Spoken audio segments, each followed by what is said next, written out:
Rebecca Pfeiffer, did a renovation where she took a home that was 3-bed, 1-bath, and by converting the garage into a habitable space, she was able to convert that home from a 3-bed, 1-bath into a 4-bed, 2-bath, and that made her over $250,000 in profit.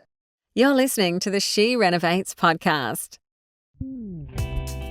You're listening to She Renovates, the podcast for women who want to renovate to create an income and a life they love.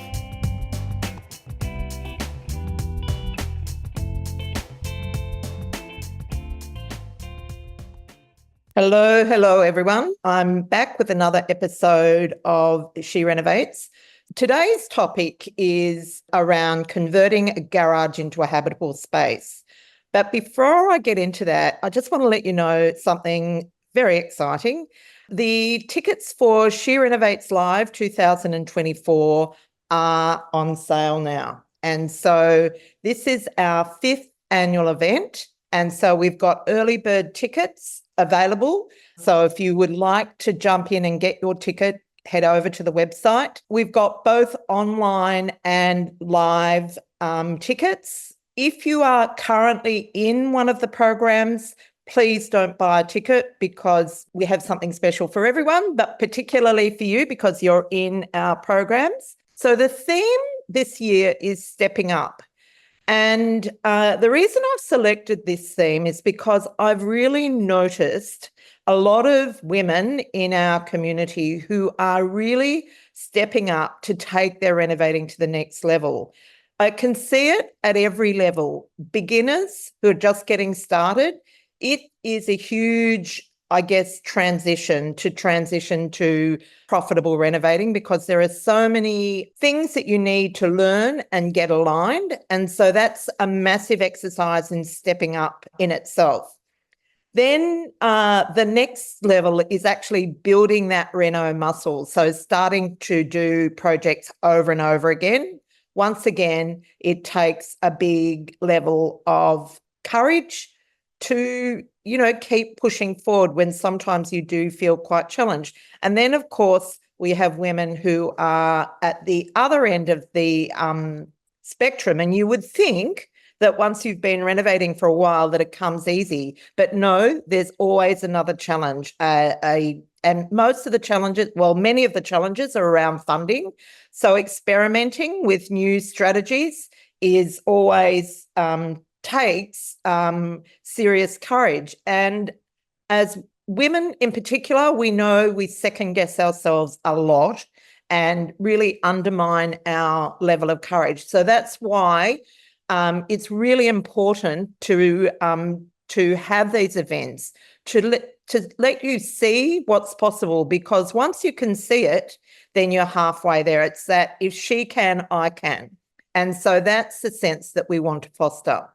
So the event's at the Avolo, which is a very beautiful space on Finger Wharf in Woolloomooloo. And we've got 3 key, outcomes that we're wanting to create. Firstly is to increase your vibration. Now, while that might sound a bit woo-woo, I think it's Jim Rohn I can't remember who it was, who said that motivation is like bathing. It needs to be done regularly. And that's why we need to occasionally immerse ourselves in an event that really increases your vibration, because it increases your creativity and your sense of self. So first thing. Second thing is inspiration. So we want you swimming in ideas and inspiration about what you can do with your renovating.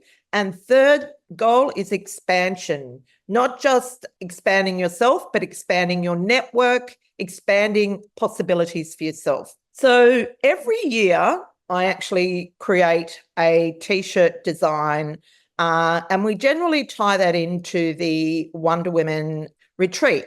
Now, because we've sort of combined the two, the retreat's happening after the event, I've decided to bring that into She Renovates Live. So we're going to be calling out to designers to enter our T-shirt design competition. So instead of me doing it, I thought I'm going to go to the creatives in the community. So watch out for that because we'll be launching that later in the week. Okay, I've got that all out. So next thing is to talk about converting a garage. Now, converting a garage can be a huge value add. So normally a single garage is around 18 square metres. A double is around 30 to 36. And that is like a very cheap way to expand the floor space of your home. You can add a bedroom, you can add a living room, you can add a bathroom. So lots of possibility, but you do need to get the stars to align. There are lots of moving parts in this. And so that's the objective of today's session, is to highlight the things that you need to be aware of if that's where you're going to be going. So firstly, if you are converting your garage into a habitable space, the first thing you need to consider is what alternative car parking can you provide?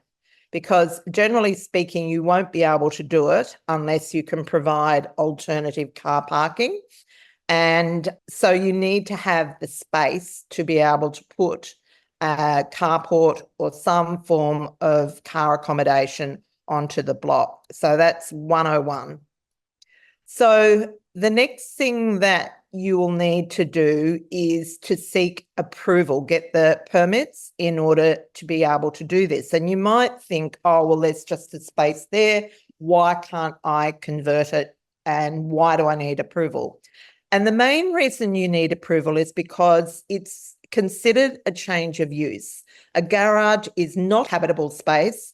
And so if you're planning to turn it into living space, then you need approval for that change of use. The reason for that is because garages aren't built to the same standard as a habitable space. So that needs to be monitored to make sure that the living spaces that you create actually are habitable. And what you should know is that if you choose to do it without the approvals, then that becomes an illegal improvement, if that's a word, which can actually, one, devalue your property, and two, you can be required to remove it. So I strongly recommend that you don't go down the path of converting a garage into a habitable space without the required permissions, because you are setting yourself up for failure. The other thing to be aware of is that if you do that sort of informally and you rent that space out, say on Airbnb, or, just rent it out to someone who needs a room to live in, let's say something terrible happens and like the house burns down. If you've got illegal improvements, it's highly likely that your home insurance will be void. So as we know, insurance companies look for every opportunity not to pay out on claims. So really, really important that you do stick to the law where this is concerned. Okay, so let's go through some of the key points. The next one is you want to, before you go ahead with this, check the ceiling height. A habitable room is required to have a ceiling height of 2.4 metres. And so you want to check that the garage does have that ceiling height. You may even need more than that if you need to do a workaround for the waterproofing issues, which I'll get to in a minute. And often a garage doesn't even have a ceiling, so you're going to have to allow to construct the ceiling structure and lining as well in your budget. So the next thing is that the garages aren't always built to the same standard as the home, and the waterproofing may not be sufficient. So generally when you are building a home with a slab, the waterproofing membrane, or sometimes it's called Forticon, goes down first and then the slab goes on top. But that may not be there, and even if it is there, it may not be sufficient to meet the requirements.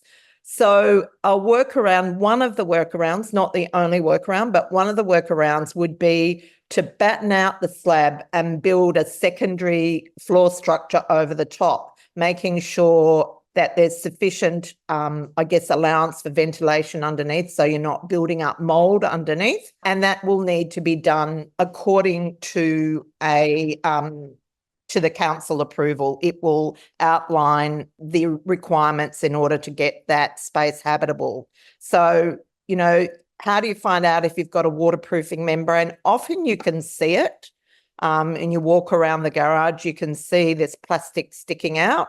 And otherwise, you'll need to get some expert advice on it. So the next thing is that you'll need to make sure that you have adequate lighting and ventilation. So there is a ratio of window size to floor space. So whoever's designing your conversion will need to calculate that and determine if the windows are adequate. And if they're not, you'll need to put bigger or more windows in order to meet that requirement. Garage walls are often single skin. And so that will require an internal wall structure, obviously probably a timber frame. A cavity wall needs to be constructed, and measures need to be in place to ensure the thermal qualities of the structure and also the prevention of buildup of moisture. Once again, you'll need the input of a specialist to help you to manage that. So the next thing is thinking about the plumbing, depending on what you actually planning to put in it. If you're putting a bathroom or a kitchenette in this dwelling, you'll need to put plumbing in. And obviously, you've got a slab, or often you'll have a slab there. And so that doesn't require the slab to come up. It'll just require saw cutting in relevant places in order to get your waste water facility in and to be able to install a bathroom. So it sounds, I guess, radical, but it's not. It's very commonplace. Now, a very common use of that space is to turn it into a granny flat under main roof. That requires a specific approval to do, much easier to do these days, and that approval will depend on the state that you live in. Now, some states you're only allowed to have family members living in those dwellings, so I understand that's the case in Victoria and South Australia. Queensland changed their ruling last year in response to the housing crisis. And so now you can, and of course in New South Wales you can. Some of the things that will change is you may need a firewall between the main part of the house and the secondary dwelling. Yes, and as I said, slightly different approval. And I guess the last thing I wanted to do was to talk about the opportunity and give you an example. So one of our renovators, Rebecca Pfeiffer, did a renovation where she took a home that was 3-bed, 1-bath, and by converting the garage into a habitable space, she was able to convert that home from a 3-bed, 1-bath into a 4-bed, 2-bath, and that made her over $250,000 in profit. It's a huge value add. So she did build an extra double carport in order to accommodate the cars, but it did make a massive difference to the value of the home. So if you've got a substantial garage and you're thinking about this and you've got any other questions, just jot them in the comments below and we'll be happy to answer them. That's it from me for today. Thanks for listening, and don't forget to go and grab your ticket to She Renovates. Take care. This is the She Renovates podcast. To discover how to harness the power of renovating, check out theschoolofrenovating.com.